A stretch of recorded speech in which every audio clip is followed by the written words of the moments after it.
One of the dimensions of that I hear from a lot of business leaders these days is, we're working on efficiency. We're trying to make sure that we manage and we use our funds wisely and that sort of thing, with the possible exception of AI. And with AI, everybody knows they need to do it, so they put something there, but that's not the only place where innovation happens. You can lose as much money as you want on AI, no problem. Isn't it interesting to see that these days? Real questions for you, which is, how do you get around the risk appetite in larger organizations? You get to a point where once it's, the large global company, the CFO kind of runs things and people have to game their business models to get projects approved. How do you get around this risk suppression mechanisms in bigger organizations?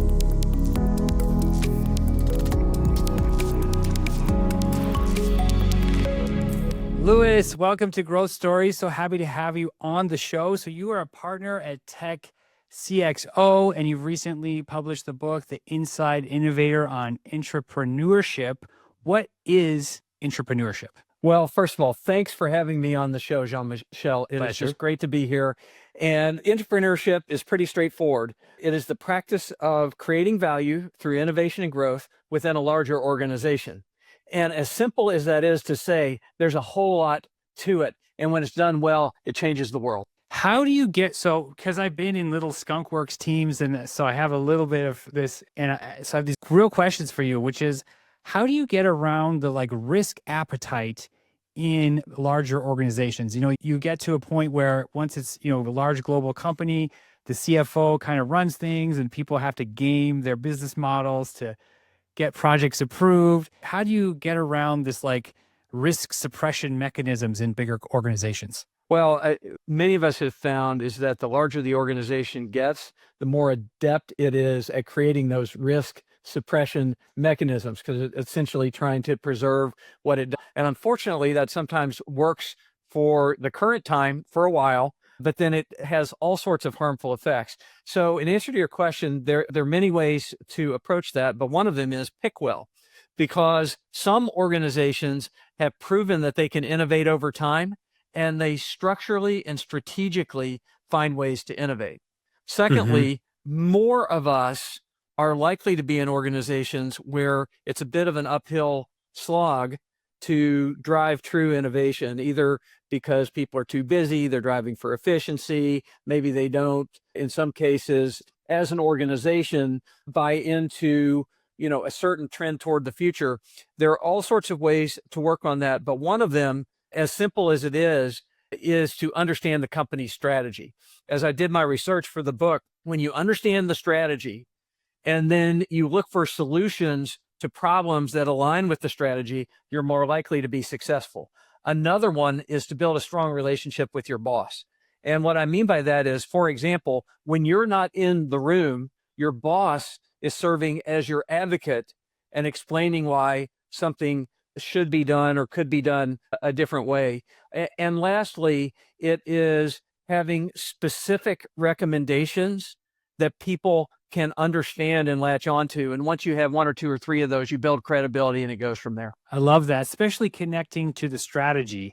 And do you have advice for leaders in organizations on how they can do that at different levels? Because it's kind of, where you are, if you're a executive vice president, it's very different than if you are manager 2 or whatever level. That's very important. And actually, the Inside Innovator is written for the entrepreneurs. What I found is that there are a lot of books out there. Let's take the Innovator's Dilemma, for example, that are written for C-level executives who are working on strategy in these larger organizations. Often there are multiple business units and that sort of thing. However, the entrepreneur is kind of in the middle of the organization, almost by definition. And what happens is they often have a boss. They often even have a boss's boss. They also, if they are either leading a team or leading a business unit, then they have direct reports. And so finding a way to marshal the talent and the capabilities of a team on the one hand, and on the other hand, to make focused requests and recommendations, that's a great way to do it.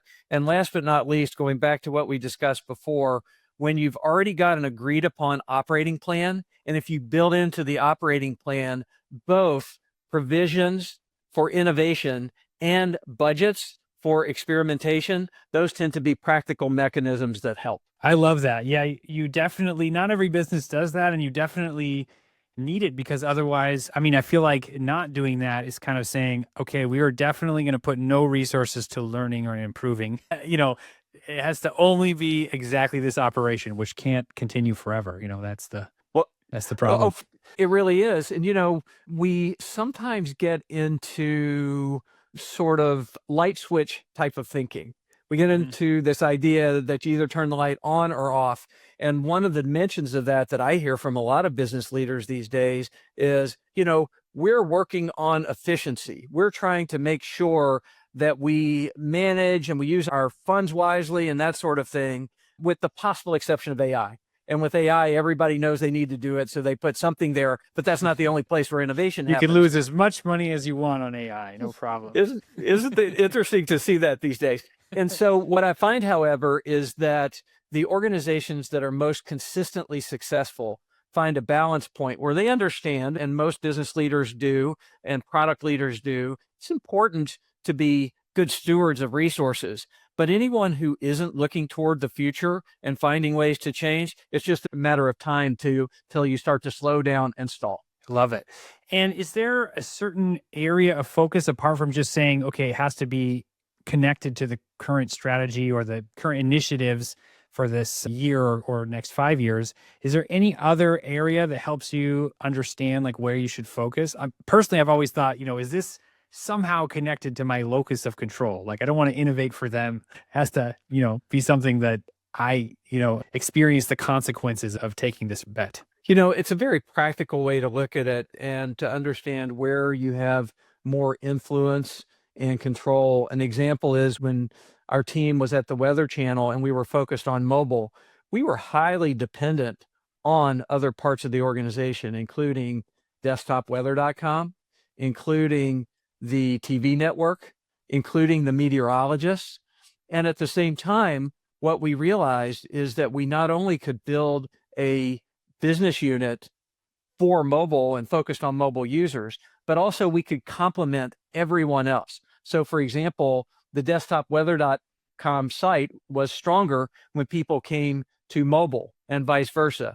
The TV network was stronger, and especially people could sometimes participate during weather events because of mobile. And certainly the meteorologists gained exposure and knowledge from what we were doing with mobile. So this combination of heavy focus on the things you can control and also understanding how you enhance and support other teams, those tend to be pretty good ways to get traction. Love it. And so within Tech CXO, are you mostly focused on intrapreneurship types of problems and units, or does your practice extend beyond that? It's a really good question. I obviously have spent some time in larger businesses, and also I've served as CEO of a couple of smaller businesses. And frankly, I'm spending more time with the CEOs these days and helping them to grow their businesses. What gets even more interesting is when you look at what the needs are. For example, they say, hey, we've grown to a certain point and now not everybody understands the mission so well, or it feels like some people are just coming to get a paycheck. How do I get everybody to buy in? That's a combination of entrepreneurship and intrapreneurship. If you're launching a new product line, even if you have a very successful business, a small business, that's where you can apply intrapreneurship. And last but not least, for businesses who say, we were doing really well for a long time, but something happened. There are competitive pressures, products old in the tooth, whatever, and we're a little stuck and we need to get unstuck. That's a great place to apply entrepreneurship and intrapreneurship. So I find myself living in places where both exist at the same time. Where there's some kind of technical challenge, but also something related to growth, and you can apply these intrapreneurship principles. 100%. And what I find is that culture always is a factor. And as straightforward as that comment is, seeing the infinite number of manifestations of that and what it means for team members' experiences is just quite interesting. When you see what those experiences mean for outcomes, then it becomes a critical business need. Yeah, I'm just smiling to myself as I've been an expat and worked in these different, units in different countries, and Swiss group, the Indian group, the US group, the Canadian, they're all, you can say the same thing and it will have a drastically different interpretation. You can't just unilaterally kind of use the same exact process everywhere, which is quite fun. Exactly right. Yeah. Yeah. Well, one question I was just thinking, like the worst phrase I've ever heard was something like, well, the rollout of the new culture is due in Q3. So obviously that's a weird approach, but what can we do to implement and to enhance these behaviors that help entrepreneurship flourish on like a cultural level? Like what can you do if you can't just decide on a new culture unilaterally? That's the first time I've ever heard a statement exactly like that. When I had to write it down, I'm going to remember it. But that said, I remember it. I'm sure. And, even if people don't use the same words, I think people will understand the meaning of that, because sometimes companies just want to roll out a new approach that looks good on paper. But if you aren't walking the talk, if you don't have roots for it, if you don't have investment for it, and you don't have the right people around the organization for it, then it's very difficult to gain the traction you want. And so I think with culture, it starts with the leadership. And there is no way around it. I don't care what kind of mission statement you have. I don't care what kind of values or other words you use to describe how you operate. You've got to have leaders who are practicing that. Secondly, as it relates to innovation and growth, it's critical in most organizations that you have a sense of empowerment, a welcome mat for ideas, and critically, an openness to understanding how to deal productively with failure. Because anyone who's really innovating isn't going to get it right every single time. It's just the way it works. And if you have a culture that rewards learning as well as results, they tend to be, those kinds of cultures tend to be more successful and sustainable than ones that are looking just at the immediate outcome. Now, I will say every now and again, you just have to deliver, and you have an all hands on deck and you're looking for a certain result. Even there, if you reward the learning and you essentially have the feedback loop, you end up with a better outcome for those of us who are just really focused on results. I love that. Yeah. Long-term thinking though, the process wins, and working on the process itself. But one of the things I'm wondering about is, as organizations get larger and larger, your job as a manager becomes a little bit more political. You have to make sure that people understand what you're doing. You have to get partners and alignment across groups. And sometimes you can be in these weird situations where like incentives are misaligned. Like if you succeed, they have to fail. And sometimes you have to work that out together. And I see as it happens, your presentations and how you communicate has to be more like success is what you're selling. You're kind of selling, hey, you should keep funding this project, don't cancel. And it's not often easy for leaders to share the failures. I've seen, a lot of leaders will kind of try to be the umbrella, and you guys no one will have to know, kind of. And I'll keep you safe from that. But how do you kind of incentivize and push people to share more of these failures in a way that will work in a larger organization when this is happening? One of the most interesting aspects of innovating is the impact of high levels of trust. And in my experience, it's hard to have high levels of trust without having a culture and a practice where you share the good, the bad, and the ugly. I did an interview for the Inside Innovator with a leader at Landmark Communications named Rusty Friedel. And Rusty shared with me that they long had an approach that, they obviously wanted to succeed. They had a very good track record overall. But when something wasn't working, they expected people to come and say so early and clearly. And that was actually a trust building exercise. And so I think there are definitely ways to do that. Also, you look at the core characteristics of success intrapreneurs. And the top 5 are curiosity, action orientation, the ability to build bridges, risk tolerance, and optimism. And those came to mind as you were speaking through some of the things that you might need to succeed in this area. And I would highlight the third one for this purpose, which is the ability to build bridges, because different audiences have different needs.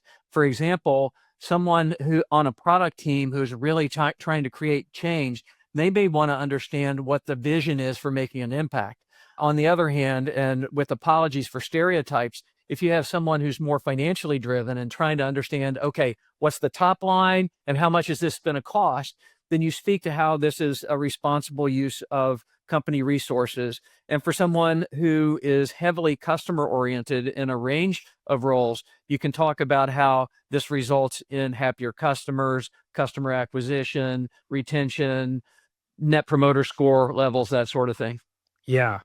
Well, it's like the fundamentals are always the most important. Empathy and communication, can't get around it. Well, I'm wondering for you, what are you the most excited about in this year to come in 2026 for Tech CXO and your work with these intrapreneurs? So with Tech CXO, I started last summer, and the idea was that there's this amazing group of been there, done that professionals who can help a wide range of companies grow and succeed. And that's turned out to be the case.